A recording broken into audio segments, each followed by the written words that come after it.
ito po, yan. May hati na yan dyan. Diyan natin lalagay itong talim. Tapos itong talim, babawasan muna natin dito sa bawat gilid para magnipis siya, para makapasok siya dito. Yan. Oh.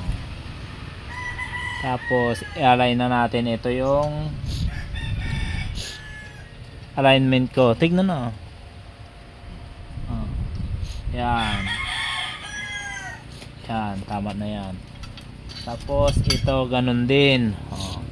Ito natanggalan na, sasalpak na lang natin. Yan, ganyan. Yan.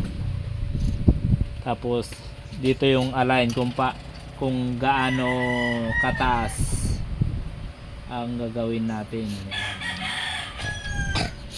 Tapos kailangan natin ng alambre. Ito ito kailangan natin to, alambre.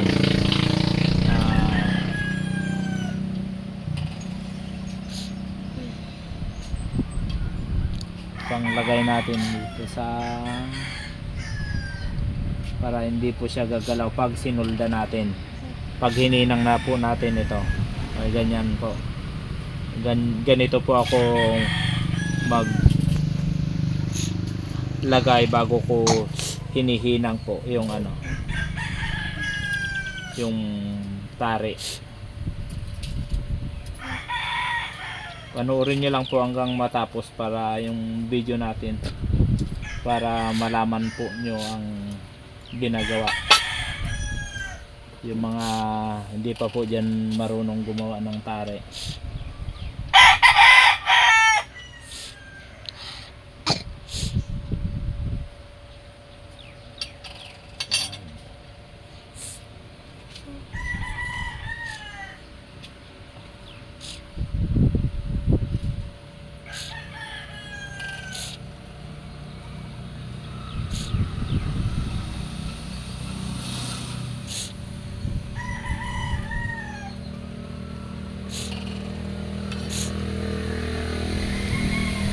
Lalagyan ko po itong alambre ito para hindi na po siya gagalaw nito. Oh. Hindi na siya gumagalaw. Tapos ang kailangan pa natin yung bronze rod. Ito. Oh. Ito, nakaputol na tayo ng ganito. Lalagyan lang po natin ng dalawang naputol na ganito yan. Isang tari para ito na yung panghinang natin. Yan. Ito. Tapos alambrihan lang po natin yan ng para hindi siya mahulog.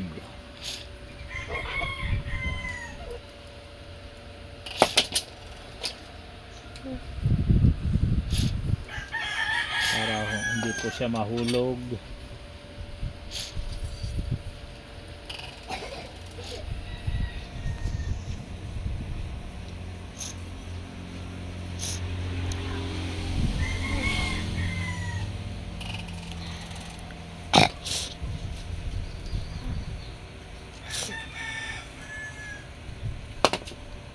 Yan. O, ito na po lahat yung gagawin natin.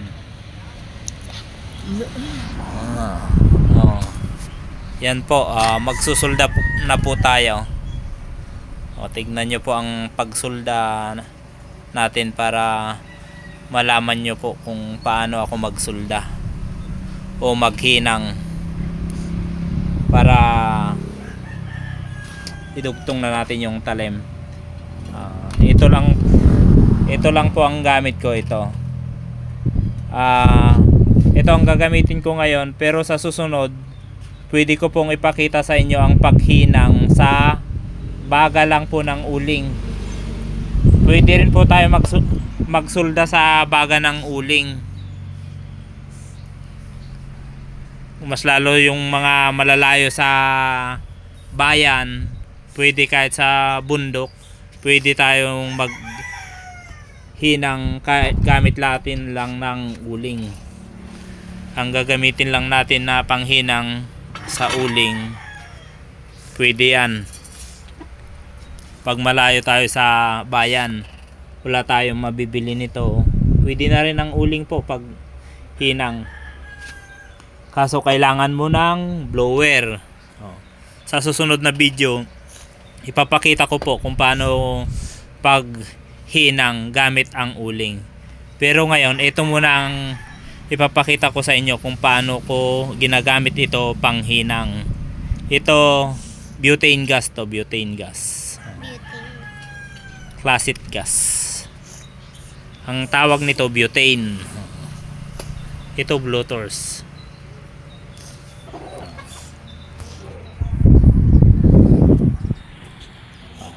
Ito, papakita ko na po sa inyo kung paano po paghinang. Ten, kunin mo nga yung ano, Ten, yung lighter.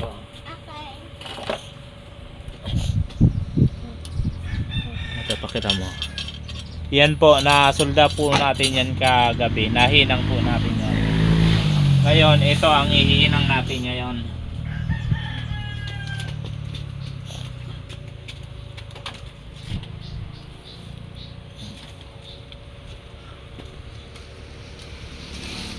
Diba? Tapos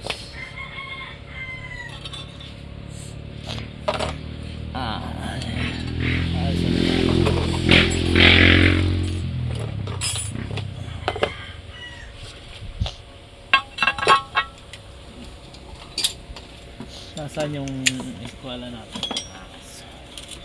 Gagawa muna tayo ng gagamitin nating alignment. Ito ang ginagawa sa pag-align. Yan.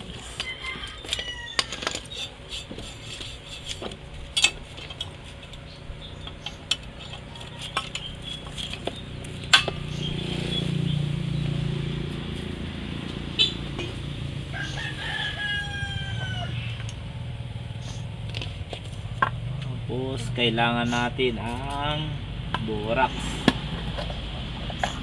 Videoin mo yung mga ginagawa ko, ate. Makikita? Opo.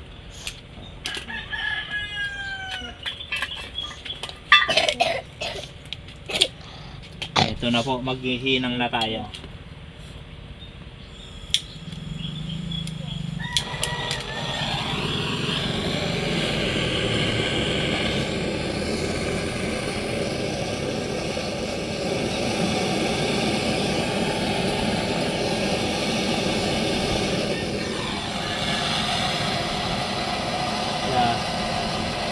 So lalagyan natin ng borax.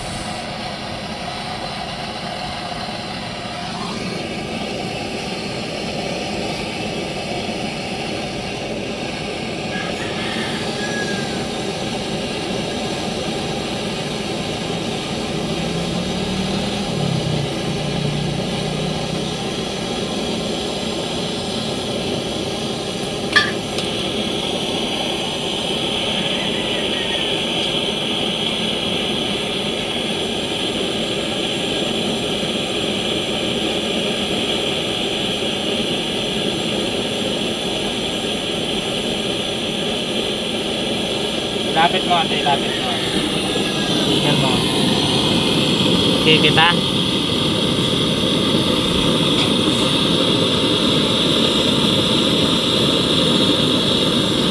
Painitin lang po natin mabuti hanggat mabaga yung ano, para yan, bagang-baga siya, para kumapit na mabuti yung bronze rod. Tapos mag-align tayo. Tayo.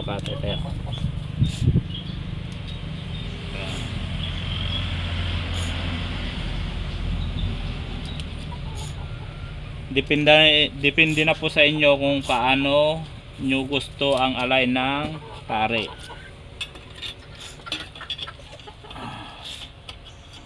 Ako sa eskwela lang po to.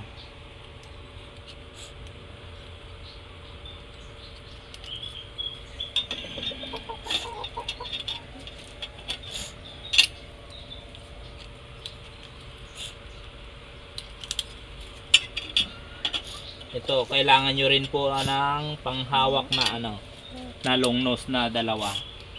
Depende sa inyo kung long nose o plies, yan ang gagamitin nyo.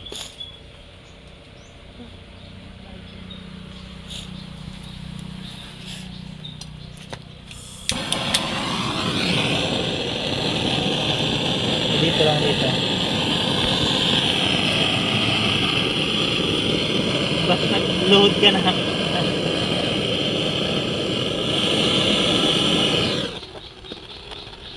Yan, lalagyan natin ulit ng borax. Yan.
Ito po, madali pang pihitin yan kasi mainit pa.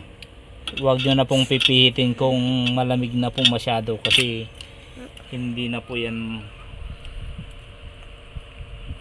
ayos na pihitin, mapuputol na po yan.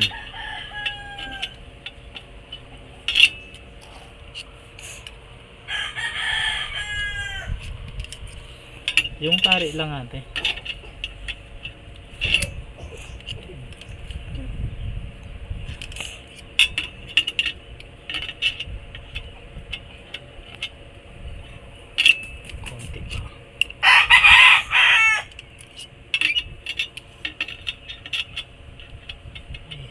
Sobra.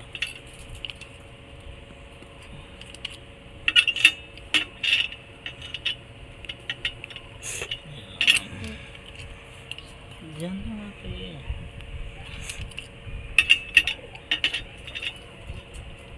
Ini sobra pa.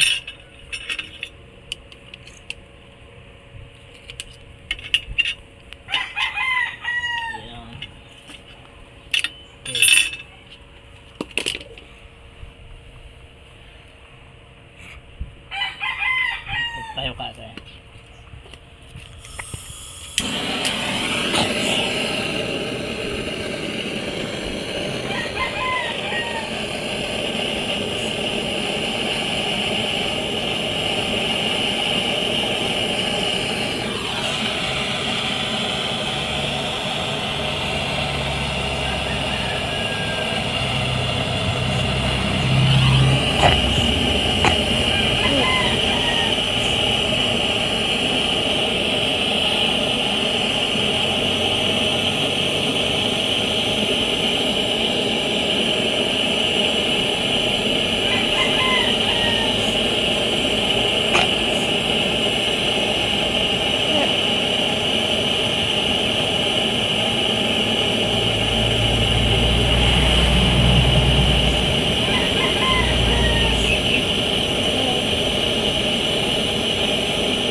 Ito dito.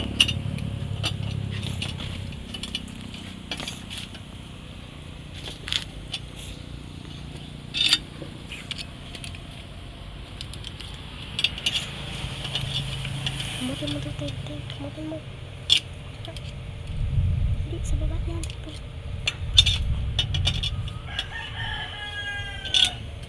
Ganyan lang po ang pagsulda natin ha. Ganyan. Ayun lang po. Gagayahin nyo lang yan. Dahil masambagat ka tayo. Ayan. Yan ang pagkasulda na yan.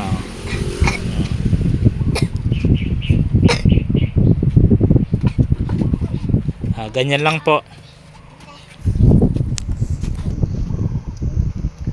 Marami pa tayong susuldahin. Ganun lang po ang pagsulda. Sana po